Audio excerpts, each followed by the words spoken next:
And this election matters more than ever because America needs change more than ever. After 8 years of lost jobs and lower wages, we need change.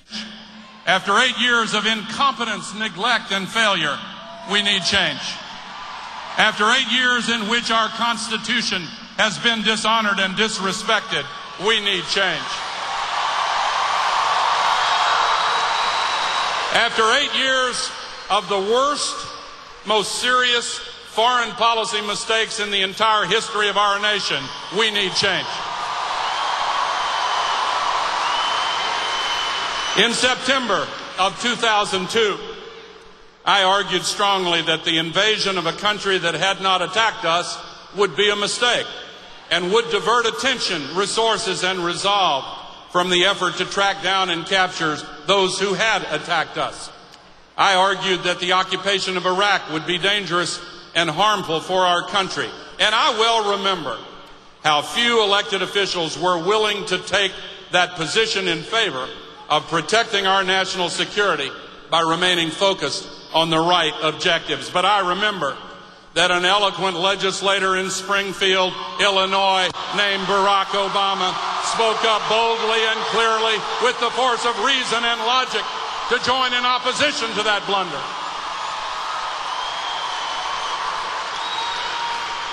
To those who still do not understand that the withdrawal of troops from the search for bin Laden in order to launch a misguided invasion of Iraq was a mistake, it's time to say we need a change.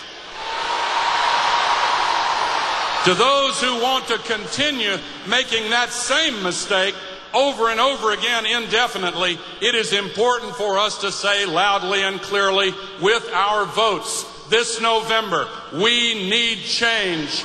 We intend to have change.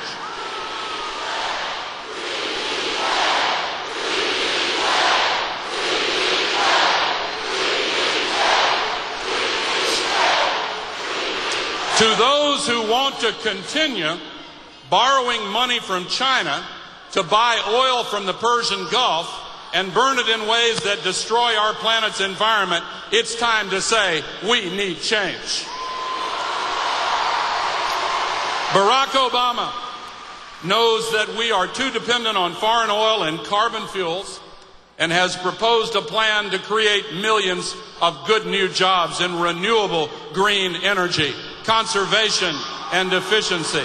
Here in Detroit, you know we need to revitalize our automobile industry with a commitment to plug-in hybrids and low-emission vehicles to solve the climate crisis and create the jobs of the future. The future is ours, not to predict, but to create. But make no mistake, we need to change our policies on climate. Not too many years from now, the next generation will look back at the decisions we make this coming November and the policies we put in place in January of next year.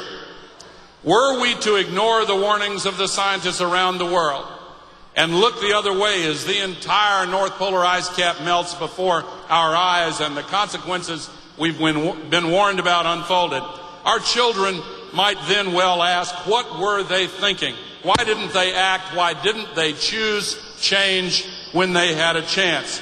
It is my deep hope that they will ask another and very different question.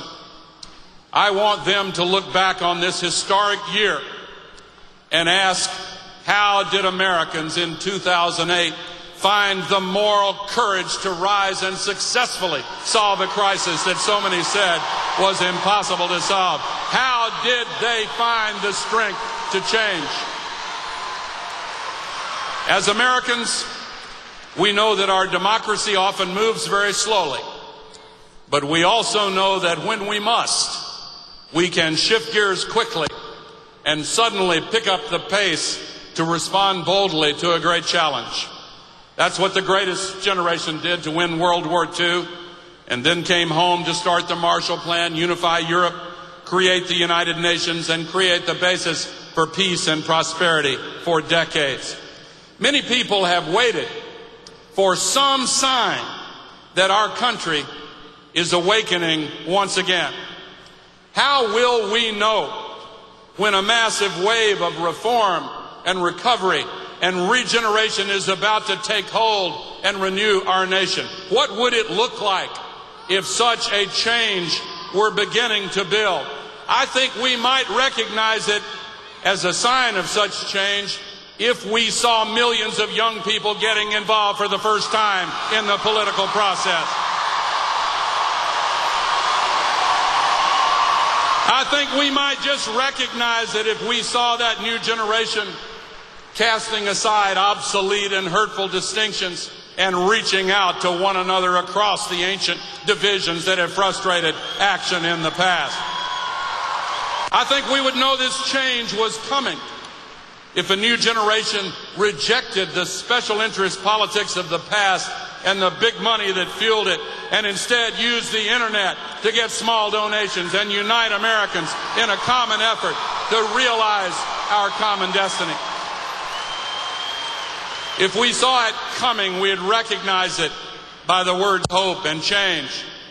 Perhaps we would recognize it if we heard a young leader rise up to say, we're not a red state America or a blue state America, we are the United States of America. We would know that change was on the way if that young leader reached out not only to the supporters of the other candidates in his party, but also beyond partisan lines to Republicans and independents and said to us all, America, our time has come. I think we would recognize it in a candidate who, in response to those doubting our ability to solve the climate crisis and create a bright future, inspired millions to say, yes, we can. We have such a nominee. We have such a leader. Yes, we can. Ladies and gentlemen, the next president of the United States of America, Barack Obama.